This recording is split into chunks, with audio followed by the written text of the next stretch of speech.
quel est le bilan que l'on peut faire? Bilan très mitigé. Avec ceux qui sont champions du monde. C'est bilan pour vous qui peut paraître mitigé, pour nous qui est très prometteur. C'est-à-dire à savoir qu'on a 4 médailles de bronze, on ciblait sur 5 à 6 médailles. Voilà, j'avais ciblé entre 5 et 7 médailles, donc en espérant avoir 6 médailles et avec les plus hauts métaux, bien évidemment. Oui. Donc ça s'est pas fait, c'est pas passé loin. Au niveau des quotas, même chose. Quand on voit qu'il y a justement 11 5e places, si c'est 5e place, parfois au millième, comme celle de Pierre Fairbank, elle avait pu se transformer, c'était un quota supplémentaire, on aurait pu décrocher, je crois, le plus grand nombre de quotas que l'équipe de France n'a jamais décroché. Oui. Donc, voilà. Comment ça s'explique? C'est une génération nouvelle qui Oui, qui parce arrive.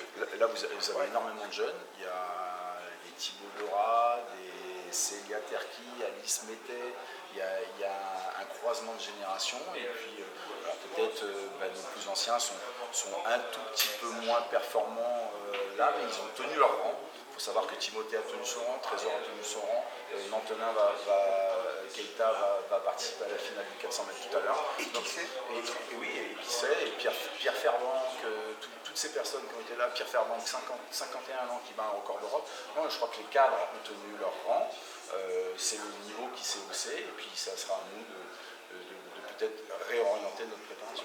Est-ce que ça va être suffisant pour les Paralympiques de l'an prochain? Parce qu'on sait que souvent on travaille sur 2-3 ans en avance.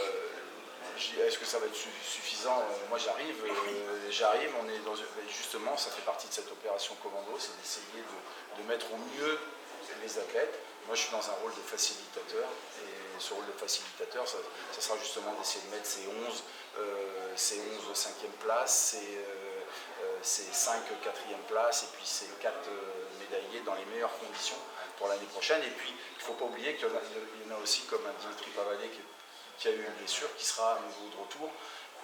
Voilà, on aura certainement pas mal d'athlètes et puis on ne sait jamais, un athlète, une génération spontanée, pourquoi pas. Voilà. Et puis c'était à Paris, est-ce que le poids de l'événement n'a pas été trop fort aussi pour cette jeune génération?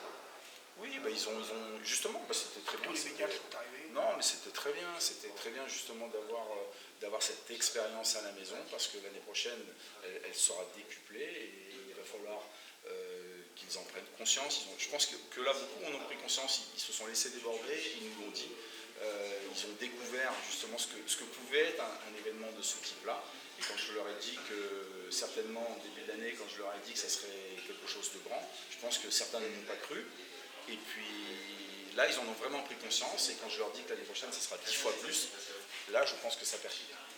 Il y aura donc un bilan individuel. Il y a une course, j'ai une course. Il y aura un bilan Dernière question. pour chacun, oui, c'est bien. Il y aura un bilan individuel après pour chacun. Les mois de septembre. Bien sûr, Oui, bien sûr. on va cibler pour chacun.